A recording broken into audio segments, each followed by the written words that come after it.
SSC MTS নিয়োগ বিজ্ঞপ্তি 2024 প্রকাশ হল। শূন্যপদ 8,000-এরও বেশি রয়েছে। Staff selection commission SSC MTS 2024 পরীক্ষার বিজ্ঞপ্তি প্রকাশ করল। কমিশনের পরীক্ষার ক্যালেন্ডার অনুসারে মাল্টিটাস্কিং, নন টেকনিক্যাল, স্টাফ এবং হাভিলদার, সিবিআইসি এবং সিবিএন পরীক্ষার জন্য বিজ্ঞপ্তি 7 মে প্রকাশ হওয়ার কথা ছিল, কিন্তু এটি বিলম্বিত হয়েছে। 27 জুন থেকে আবেদন প্রক্রিয়া শুরু হয়েছে, চলবে 31 জুলাই পর্যন্ত। প্রার্থীরা ওয়েবসাইটে গিয়ে বিজ্ঞপ্তি, শূন্যপদের তালিকা, যোগ্যতা, পরীক্ষার প্যাটার্ন এবং বিস্তারিত তথ্য জানতে পারেন। 18 থেকে 25 বছরের মধ্যে প্রার্থীরা এমটিএস এবং হাভিলদারের জন্য আবেদন করতে পারেন। সংরক্ষিত প্রার্থীরা সরকারি নিয়ম অনুযায়ী বয়সের ছাড় পাবেন।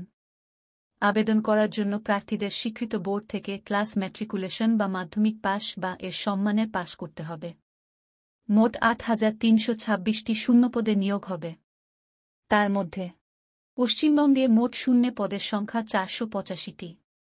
কমিশনের পরীক্ষার ক্যালেন্ডার অনুসারে অক্টোবর-নভেম্বর টায়ার 1 পরীক্ষা হওয়ার সম্ভাবনা রয়েছে। পরীক্ষার বিজ্ঞপ্তিটি এসএসসি কমিশনের অফিসিয়াল ওয়েবসাইটে প্রকাশিত হয়েছে। আবেদন ফি হল 100 টাকা।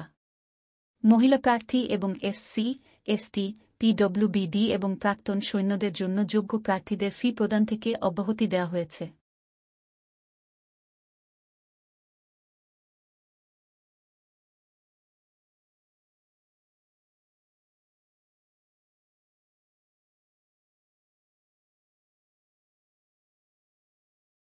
এসএসসি এমটিএস পরীক্ষা 2024-এর জন্য অনলাইনে আবেদনপত্র কিভাবে পূরণ করবেন প্রার্থীরা এই পদক্ষেপগুলির সাহায্যে অফিসিয়াল ওয়েবসাইটের মাধ্যমে অনলাইনে আবেদন করতে পারেন।